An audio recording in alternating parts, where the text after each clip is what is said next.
പ്രിയപ്പെട്ടവരെ, താന്നൂർ തൂവൽത്തിര റോട്ടിലെ വടക്കേപ്പള്ളിയിൽ വന്നിട്ടുണ്ട് നിങ്ങൾ. വടക്കേപ്പള്ളിൻ്റെ പള്ളിക്കുളം ഉണ്ട് കേട്ടോ. നല്ല രസമാണ്. എത്ര കൊല്ലങ്ങൾ പഴക്കമുള്ളതെന്നറിയോ? ഈ നാട്ടിലെ ഏകദേശം ആൾക്കാരൊക്കെ ഇവിടെ നിന്ന് കുളിച്ച് പഠിച്ച ആൾക്കാരായിരിക്കും, നീന്തൽ പഠിച്ച ആൾക്കാരായിരിക്കും. ഇവിടെ വന്നിട്ടുണ്ടെങ്കിൽ പറയുന്ന അനുഭവങ്ങൾ പങ്കുവെക്കുണ്ടാവും.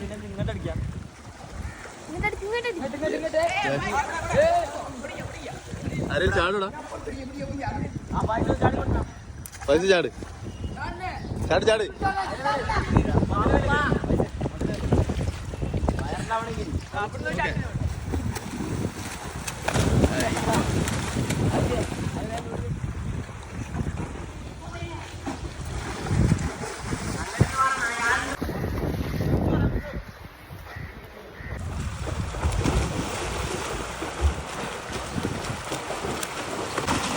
വടക്കേപ്പള്ളി പരിസരത്ത് മറ്റു വീഡിയോസ് കാണുന്നുണ്ടെങ്കിൽ ജാബിസ് വ്ലോഗ് എന്ന യൂട്യൂബിൽ വന്ന് നോക്കട്ടോ.